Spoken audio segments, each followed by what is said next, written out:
नमस्कार दोस्तों, मैं सोनू लोहिया यूपी पुलिस जी के मॉक टेस्ट सीरीज में आपका हार्दिक स्वागत करता हूं। आप जुड़ेंगे मेरे साथ और देखेंगे जो आज का मॉक टेस्ट है। तो आज के मॉक टेस्ट में जो जीएस से आपके संबंधित महत्वपूर्ण प्रश्न है तो आप उन्हें मेरे साथ मिल करके हल करने का प्रयास करेंगे। तो इसमें प्रथम क्वेश्चन आपके सामने है। प्रथम क्वेश्चन आपका क्या है आप देखेंगे। प्रथम क्वेश्चन आपका दे रखा है इसमें कि मौर्य काल में आपातकालीन कर क्या कहा जाता था। तो मौर्य काल से आपसे पूछा है। मौर्य काल आप पढ़ते हैं कि चंद्रगुप्त मौर्य के द्वारा इसकी स्थापना की गई मौर्य वंश की, और कैपिटल पाटलिपुत्र को बनाया गया। अन्य शासक जैसे बिंदुसार, अशोक आपने पढ़े होंगे। तो मौर्य काल से क्वेश्चन पूछा है, मौर्य काल में आपातकालीन कर को किस नाम से जाना जाता था। तो इसमें से आपको बताना, ये चार कर आपके सामने, बलि, हिरण्य, भाग, प्रणय, इनमें से आप बताएंगे कमेंट करके किस नाम से जाना जाता था आपातकालीन कर। तो आपातकालीन कर आप याद रखेंगे। आपातकालीन कर को किस नाम से जाना जाता था? आपातकालीन कर को जाना जाता था आपका प्रणय के नाम से। किस नाम से जानते थे? प्रणय के नाम से आपातकालीन कर को जाना जाता था। क्लियर हुआ? आगे बढ़ते हैं, नेक्स्ट क्वेश्चन देखते हैं। नेक्स्ट है, सारनाथ स्तंभ की खोज किसने की थी? सारनाथ स्तंभ आपने पढ़ा होगा। मौर्य काल के जो शासक हैं, मौर्य काल के शासक कौन है? मौर्य काल के शासक हैं अशोक। अशोक के द्वारा सारनाथ स्तंभ आपका बनाया गया। और सारनाथ स्तंभ है कहाँ पर? ये स्थित आपका वाराणसी में। कहाँ पर स्थित है? वाराणसी उत्तर प्रदेश में स्थित है सारनाथ स्तंभ। सारनाथ स्तंभ में, जैसे सारनाथ स्तंभ में, तो इसमें ऊपर की ओर आपने देखा होगा चार आपके शेर हैं, चारों दिशाओं में आपके दिखाए गए बैठी हुई मुद्रा में। और नीचे वाला जो आपका आधार है, इसमें चार पशुओं का अंकन मिलता है। तो चार पशु कौन कौन है? जैसे आपने पढ़ा होगा, इसमें हाथी है, कौन है आपका घोड़ा है, कौन है आपका बैल है, और एक आपने पढ़ा होगा हाथी, घोड़ा, बैल, और एक आप याद रखेंगे इसी में, एक कौन आपका शेर है। हाथी, घोड़ा, बैल और शेर। तो ये आपके नीचे इसमें अंकन मिलता है हाथी, घोड़ा, बैल और शेर का। और ऊपर की तरफ चार शेर चारों दशाओं में आपके दर्शाए गए इसमें। उसके बाद में इसी में आपसे पूछा क्वेश्चन, जो आपका ये वाला हाथी, घोड़ा, बैल और शेर, या अशोक स्तंभ ऊपर वाला जो आपका ये चिन्ह है, तो अशोक स्तंभ को भारत सरकार के द्वारा राष्ट्रीय चिन्ह के रूप में कब स्वीकार किया गया था? 26 जनवरी 1950 को स्वीकार किया गया था। अब यहाँ पे क्वेश्चन पूछा है सारनाथ स्तंभ। सारनाथ स्तंभ की जो खोज है वो किसने की थी? तो इसमें आपके इस तरीके से ऑप्शन है, तो आपको याद रखना है जो आरएल स्टाइन है, आरएल स्टाइन ने किस वर्ष आपका 1905 में कौन से स्तंभ की खोज की थी? सारनाथ स्तंभ की खोज की थी। किसने बनवाया था? आपका राजा अशोक ने बनवाया था। कौन सा स्तंभ? आपका सारनाथ स्तंभ। नेक्स्ट आगे देखते हैं, नेक्स्ट क्वेश्चन आपका क्या है। नेक्स्ट क्वेश्चन क्या है? नेक्स्ट क्वेश्चन को देखते हैं। नेक्स्ट, राजकीय अस्पताल या दारुल उल सफा किसने स्थापित किया था? राजकीय अस्पताल या दारुल उल सफा, तो जो आपके गरीब लोग थे उनका उपचार करने के लिए, या आपने पढ़ा होगा जो आपके गरीब लोग हैं उनको फ्री में आपका इसी के माध्यम से भोजन उपलब्ध कराने के लिए, तो उनको निःशुल्क उपचार और निःशुल्क आपका भोजन उपलब्ध कराने के लिए राजकीय अस्पताल या दारुल उल सफा किसने स्थापित किया था? ये आपके सामने ऑप्शन है, अलाउद्दीन खिलजी, मोहम्मद बिन तुगलक, फिरोज शाह तुगलक, सिकंदर लोदी। इनमें से आपको एक सही बताना है कि सही कौन सा है। राजकीय अस्पताल, तो दारुल उल सफा, दीवाने बंदगान, ये आपने पढ़े होंगे। ये किसने स्थापित किए थे? आपके फिरोज शाह तुगलक ने। किसने स्थापित किया? फिरोज शाह तुगलक। तो याद रखेंगे राजकीय अस्पताल नाम क्या है? दारुल उल सफा या सिफा खाना बोलते हैं। किसने स्थापित किया? तुगलक वंश का शासक कौन है? फिरोज शाह तुगलक। नेक्स्ट है, खतौली का युद्ध किस वर्ष हुआ था? खतौली या खातौली लिखा हुआ है, यहाँ पे खतौली है। खतौली का युद्ध, तो खतौली का युद्ध जो आपका लोधी वंश का अंतिम शासक है इब्राहिम लोधी, और मेवाड़ का शासक आप पढ़ेंगे राणा सांगा, इन दोनों के मध्य हुआ था। लेकिन हुआ किस वर्ष था खतौली का युद्ध? तो खतौली का युद्ध हुआ था आपका 1517 में। 1517 में राणा सांगा, कौन है? राणा सांगा। राणा सांगा के द्वारा किसे पराजित कर दिया जाता है? राणा सांगा के द्वारा पराजित कर दिया जाता है इब्राहिम लोधी। किसको पराजित कर दिया जाता है? इब्राहिम लोधी को। किसके माध्यम से पराजित कर दिया जाता है? राणा सांगा। राणा सांगा के माध्यम से किसको पराजित कर दिया? इब्राहिम लोधी को पराजित कर दिया। कौन से युद्ध में? खतौली के युद्ध में। किस वर्ष हुआ था? 1517 में। नेक्स्ट है, एशियाटिक सोसाइटी ऑफ बंगाल के बारे में कौन सा कथन असत्य है? एशियाटिक सोसाइटी ऑफ बंगाल पढ़ा होगा आपने, एशियाटिक सोसाइटी ऑफ बंगाल। तो इसमें आपके ऑप्शन है इसकी स्थापना 1784 में विलियम जोन्स ने की थी, यहाँ पे आधा ने आए गए, विलियम जोन्स ने की। यह कोलकाता में स्थापित की गई थी। यह एक क्रांतिकारी संगठन था। यह एक पुस्तकालय था। अब आपको इनमें से एक बताना है कि एशियाटिक सोसाइटी ऑफ बंगाल के बारे में कौन सा कथन असत्य है। अगर असत्य की बात करें तो आप याद रखेंगे जो एशियाटिक सोसाइटी है यह एक क्रांतिकारी संगठन नहीं था, यह क्या था, एक आपका पुस्तकालय था। बाकी जो अन्य कथन है 1784 में विलियम जोन्स ने की, सही है, कोलकाता में इसको स्थापित किया गया और ये क्या था, एक आपका पुस्तकालय था। क्लियर हो गया। तो एशियाटिक सोसाइटी ऑफ बंगाल के बारे में ये आपको जानना है। आगे बढ़ते हैं। नेक्स्ट है स्वर्णकारों द्वारा प्रयोग में आने वाला एक्वा रेजिया निम्नलिखित में किससे मिलाकर आपका बनता है। नाइट्रिक अम्ल, सल्फ्यूरिक अम्ल, नाइट्रिक अम्ल, हाइड्रोक्लोरिक अम्ल, सल्फ्यूरिक अम्ल, हाइड्रोक्लोरिक अम्ल, सिट्रिक अम्ल या बेंजोइक अम्ल। इनमें से आपको बताना है किसके माध्यम से आपका ये बनता है एक्वा रेजिया। तो आप बताएंगे कमेंट करके। तो जो आपका सोना होता है तो सोने को इसमें घोला जाता है, एक्वा रेजिया के घोल में घोला जाता है। एक्वा रेजिया होता क्या है, एक्वा रेजिया आप याद रखेंगे 1HNO3 क्या है, 1HNO3 प्लस क्या है, प्लस 3HCl। ये क्या होता है आपका 1HNO3 प्लस क्या है 3HCl, यानी ये क्या बन जाएगा शांत नाइट्रिक अम्ल और ये क्या बन जाएगा हाइड्रोक्लोरिक अम्ल। शांत नाइट्रिक अम्ल और क्या बन जाएगा हाइड्रोक्लोरिक अम्ल। तो इसमें आप देख लेंगे ये कहाँ पर है, तो इसमें आप देख रहे हैं नाइट्रिक अम्ल और क्या है हाइड्रोक्लोरिक अम्ल। तो कौन सा आपका ऑप्शन बी आपका इसे सही सम्मिलित करता है। क्लियर हो गया। आगे बढ़ते हैं, नेक्स्ट क्वेश्चन देखते हैं। मानव शरीर में सर्वाधिक प्रचुरता में पाए जाने वाला तत्व कौन सा है। लौह, ऑक्सीजन, सोडियम, आयोडीन। मानव शरीर में प्रचुरता में सबसे पाए जाने वाला तत्व कौन सा है, बताएंगे सभी कमेंट करके बताएंगे सबसे अधिक मात्रा में कौन सा तत्व पाया जाता है। ये आपके चार सामने ऑप्शन है।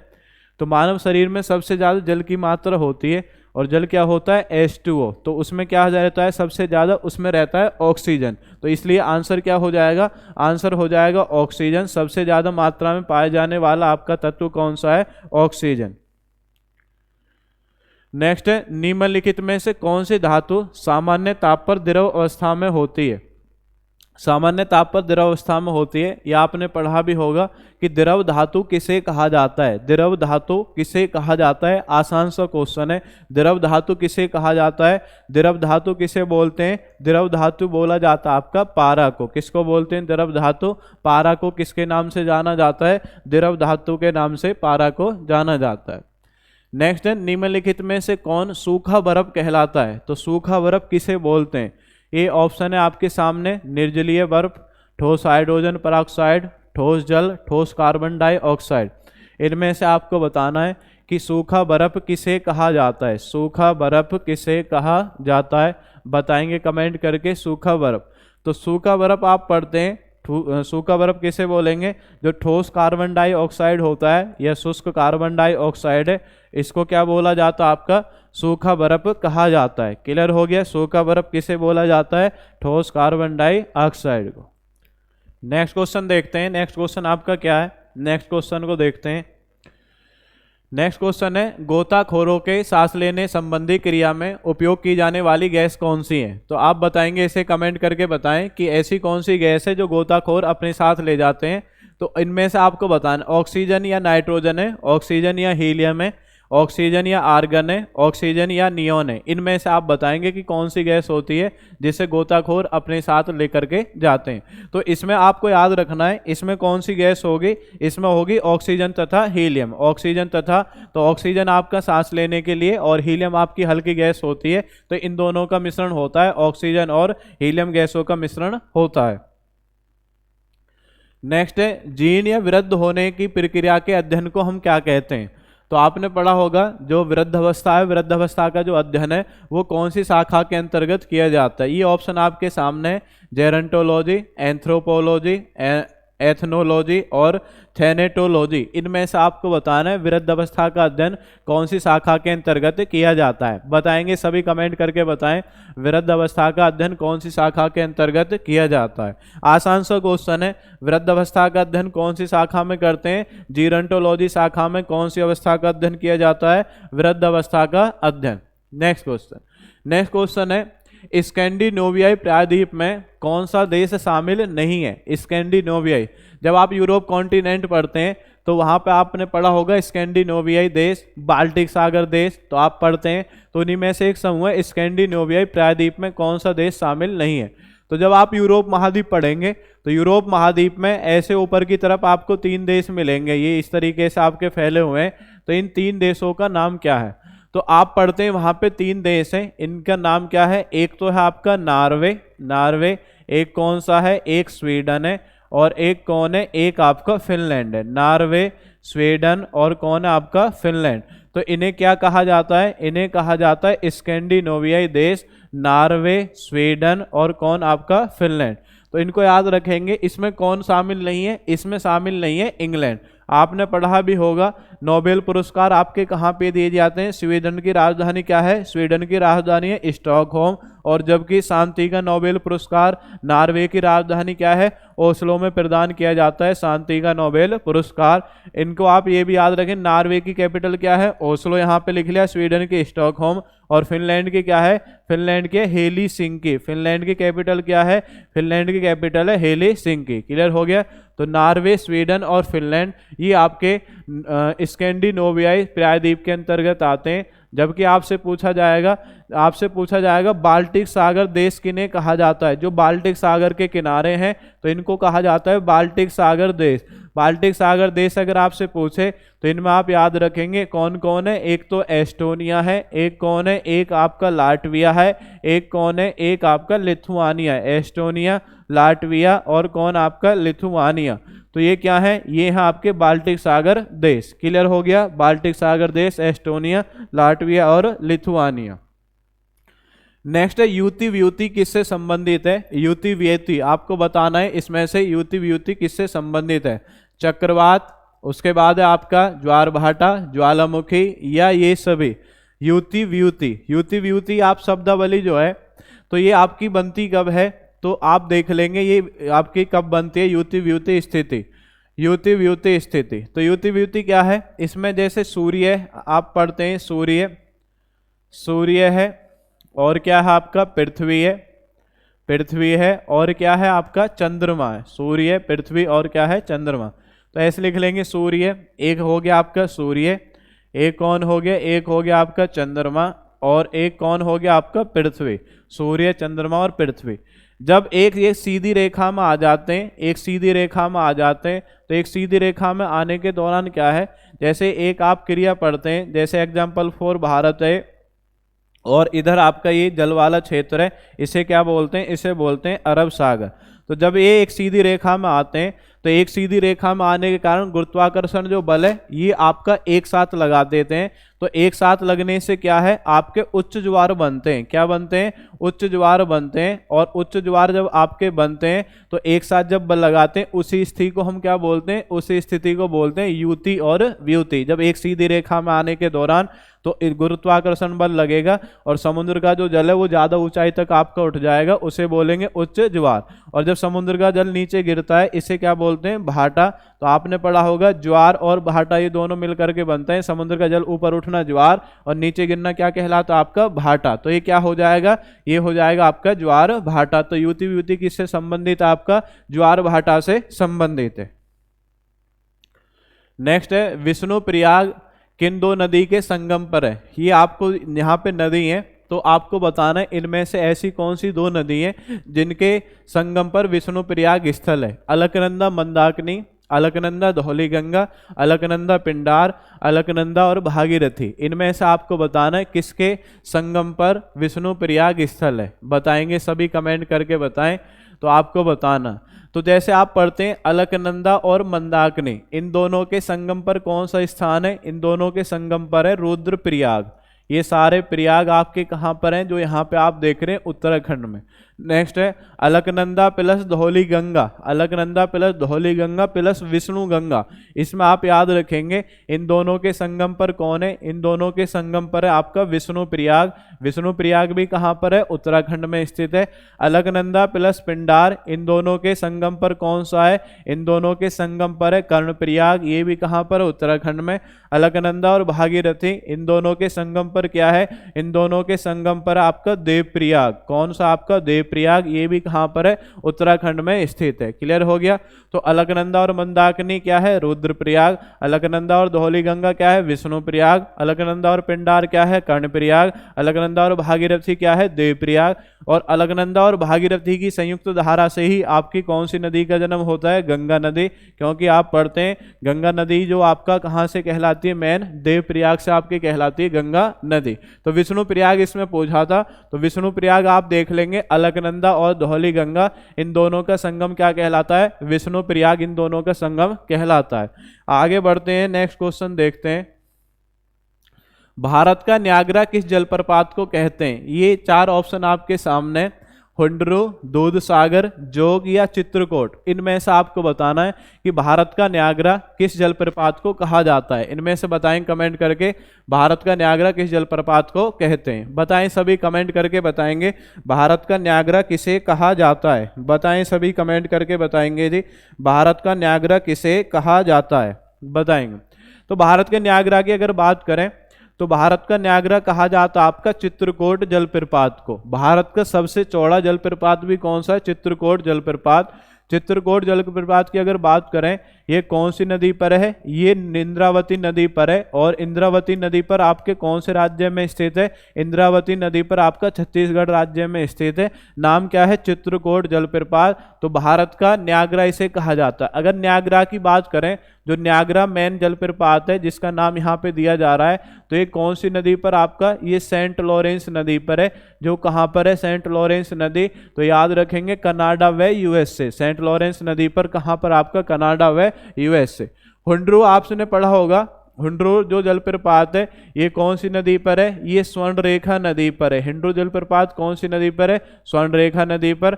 आपने पढ़ा होगा दूधसागर जो जलप्रपात है कौन सी नदी पर है, ये आपका मांडवी नदी पर स्थित है। और जोग या गरसोपा जलप्रपात आप पढ़ते हैं कौन सी नदी पर है, ये शरावती नदी पर है। कौन सी नदी पर आपका, शरावती नदी पर है। कौन सा, जोग या गरसोपा जलप्रपात।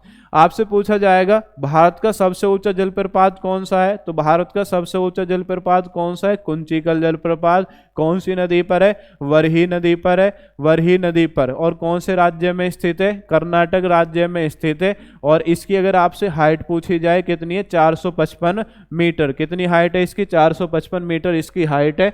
और आपसे पूछ रहा है कि इससे पहले आपने पढ़ा होगा, बहुत सारी बुकें अभी भी रिकमेंड करती हैं कि कौन सा है, जोग या गरसोपा या महात्मा गांधी, तो इनको याद रखेंगे। लेकिन ये नहीं है वर्तमान में। वर्तमान में सबसे ऊंचा जलप्रपात कौन सा है, कुंचिकल जलप्रपात, वरही नदी पर, कर्नाटक राज्य में स्थित है। हाइट कितनी है, 455 मीटर। आगे बढ़ेंगे, देखते हैं जी। नेक्स्ट है बाबा बूदन की पहाड़ी जो लोहा उत्पादन के लिए प्रसिद्ध है, किस राज्य में स्थित है। बताएंगे कमेंट करके बाबा बूदन की पहाड़ी। तो बाबा बूदन की पहाड़ी आपके ये लोहा उत्पादन के लिए प्रसिद्ध है। कौन सा राज्य है, महाराष्ट्र, झारखंड, तमिलनाडु, कर्नाटक। बताएंगे, सभी कमेंट करके बताएं बाबा बूदन की पहाड़ी। बाबा बूदन की पहाड़ी, तो बाबा बूदन की पहाड़ी आपके कौन से राज्य में, कर्नाटक राज्य में स्थित है बाबा बूदन की पहाड़ी। और किसके लिए प्रसिद्ध है, आपका लोहा उत्पादन के लिए प्रसिद्ध है बाबा बूदन की पहाड़ी। आगे देखते हैं, जनगणना 2011 के अनुसार सर्वाधिक हिंदू जनसंख्या प्रतिशत में किस राज्य में स्थित है। तो आपको बताना है 2011 की जो जनगणना है उसके अनुसार सर्वाधिक हिंदू जनसंख्या प्रतिशत में कहाँ पर है, उत्तराखंड में, हिमाचल प्रदेश में। ये हिमाचल प्रदेश है पूरा, हिमाचल प्रदेश, उसके बाद उत्तर प्रदेश या राजस्थान। आपको बताना प्रतिशत में सबसे ज़्यादा जनसंख्या कहाँ पर है 2011 की जनगणना के अनुसार हिंदू जनसंख्या प्रतिशत में। तो सबसे ज़्यादा है से हिंदू है से बन जाएगा हिमाचल प्रदेश। तो याद रखेंगे सबसे ज़्यादा कौन से राज्य में, हिमाचल प्रदेश राज्य में स्थित है सबसे ज़्यादा जनसंख्या। नेक्स्ट है जीवों के वर्गीकरण की सबसे बड़ी इकाई क्या है। तो इसमें आपके सामने ऑप्शन है जगत, संघ, वर्ग, गण। तो इनमें से आपको बताना है कि जीवों के वर्गीकरण की सबसे बड़ी इकाई क्या है। जीवों का वर्गीकरण जो आपका किया जाता है तो इसमें सबसे बड़ी इकाई क्या कहा जाता है। जैसे आपका जगत में एक जंतु जगत हो गया, एक वनस्पति जगत हो गया, उसके बाद फिर अलग अलग आपके संघ होते हैं, फिर वर्ग होते हैं, फिर क्या होते हैं आपके गण होते हैं। तो अगर आपसे पूछा जा रहा है जीवों के वर्गीकरण की सबसे बड़ी इकाई, तो सबसे बड़ी इकाई आप याद रखेंगे सबसे बड़ी इकाई होती है जगत। और आपसे सब पूछा जाए सबसे छोटी इकाई कौन सी है, सबसे छोटी इकाई होती है आपकी जाति। कौन सी होती है, जाति। जैसे किसी का भी वैज्ञानिक नाम है, एग्जाम्पल फॉर जैसे आप पढ़ते हैं मेंढक, मेंढक आपने पढ़ा होगा, तो मेंढक ये तो ज़्यादातर सभी को याद होगा मेंढक। तो मेंढक का जो नाम है आप पढ़ते हैं, इसका जो वैज्ञानिक नाम है क्या है, राना टिगरीना। क्या नाम है इसका, राना टिगरीना इसका वैज्ञानिक नाम है। तो राना क्या है, राना तो है वंश इसका, राना क्या है वंश, और जाति क्या है, जाति है इसकी टिगरीना। तो वंश और जाति से मिलकर के वैज्ञानिक नाम आपका बनता है। जैसे अगर फसल में बात करें, फसल में जैसे मक्का की हम बात करते हैं, मक्का, तो मक्का का क्या होता है, जिया मेज। मक्का का होता है जिया मेज। तो जिया क्या बन जाएगा, जिया बन जाएगा इसका वंश, और मेज क्या बन जाएगी इसकी जाति। तो ऐसे दो तरीके से आपका मिलकर के वैज्ञानिक नाम आपका बनता है। तो ये आपको याद रखना है, वर्गीकरण की सबसे बड़ी इकाई जगत, और सबसे छोटी इकाई पूछे तो कौन सी है, जाति सबसे छोटी इकाई है। आगे देखते हैं नेक्स्ट क्वेश्चन। आवर्त सारणी के अनुसार प्रथम आवर्त में तत्वों की संख्या कितनी होती है। तो आवर्त सारणी आपने पढ़ा होगा, आवर्त सारणी का जनक कौन है, आवर्त सारणी आपने पढ़ा होगा। आवर्त सारणी का जनक किसे माना जाता है, आवर्त सारणी का जनक है आपका मेंडलीव। और आपसे पूछा जाए आधुनिक आवर्त सारणी, आधुनिक आवर्त सारणी का जनक कौन है, आधुनिक आवर्त सारणी का जनक कौन है आपका मोसले। तो जो आधुनिक आवर्त सारणी है, आधुनिक आवर्त सारणी में अगर आपसे पूछा जाए आवर्त कितने, आवर्त, आवर्त आप याद रखेंगे इसमें कितने, 7। और आपसे पूछा जाए जी वर्ग कितने, वर्ग हैं आपके 18, वर्ग कितने आपके 18। क्लियर हो गया। अब इसमें पूछा है कि आवर्त सारणी के अनुसार प्रथम आवर्त, तो वर्ग आवर्त कितने आपके, टोटल आवर्त हैं आपके 7।